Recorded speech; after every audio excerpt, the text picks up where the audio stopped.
வணக்கம் நண்பர்களே. எந்த ராசிக்காரவங்களுக்கு இந்த 2026 புதுசா நண்பர்கள் கிடைப்பாங்க அப்படின்னு பார்க்கலாம். அந்த நட்பு சிலருக்கு நல்ல விதமா அமையறதும் இருக்கு, சிலருக்கு நல்ல விதமா அமையாது.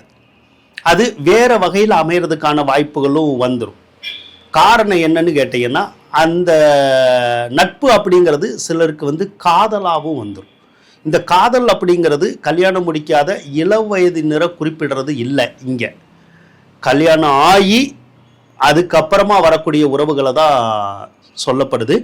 அப்போ திருமணம் ஆன பின்பு ஒரு சிலருக்கு உங்களை தேடி உங்கள் வாழ்க்கையில் சில மாற்றங்களை ஏற்படுத்த ஆணாக இருந்தால் ஏதாவது ஒரு பொண்ணு கண்டிப்பாக உங்களை தேடி வருவாங்க, அல்லது நீங்கள் பெண்ணாக இருந்தால் ஏதாவது ஒரு ஆண் மகன் கண்டிப்பாக உங்களை தேடி வருவார். அதன் மூலமாக சிலருக்கு பழக்க வழக்கங்கள் ஏற்பட்டுரும். அந்த பழக்க வழக்கங்கள் ஒரு சிலருக்கு தகாத உறவாக கூட ஏற்பட்டுரும். அப்படி தகாத உறவை ஏற்படுத்துச்சு அப்படின்னா சிலருக்கு அது சந்தோஷத்தை கொடுக்கலாம், ஆனால் சிலருக்கு அது சங்கடத்தை ஏற்படுத்தும். அப்படி தானே? உண்மைதான், சங்கடத்தை ஏற்படுத்தும். யாருக்கு அந்த சங்கடம் அப்படின்னு கேட்டிங்கன்னா, யார் அந்த உறவில் இருக்கீங்களோ அவங்கள சுற்றி இருக்கிற நபர்களுக்கு சங்கடத்தை தரும் அப்படின்னு சொல்லலாம்.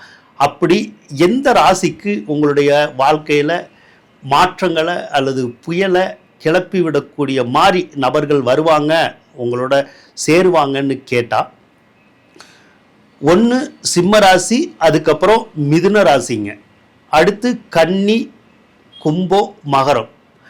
இந்த 5 ராசிக்காரவங்களுக்குமே ஏதாவது ஒரு வகையில் உங்களுக்கு அந்த நட்போடு பழகிறதுக்கு ஒரு நபர் கண்டிப்பாக வருவாங்க. அதை நீங்கள் சரியாக பயன்படுத்திக்கிறதும் சரியில்லாமல் பயன்படுத்திக்கிறதும் உங்கள் கையில் தான் இருக்குது. முடிஞ்ச அளவுக்கு யார் நம்மளோட பழக வந்தாலும் அந்த உறவை சரியான உறவாகவும் நல்ல உறவாகவும் பேணி பாதுகாக்கிறது நம்மளுடைய கடமை தான். உங்களால் முடியும், முயற்சி பண்ணி பாருங்கள்.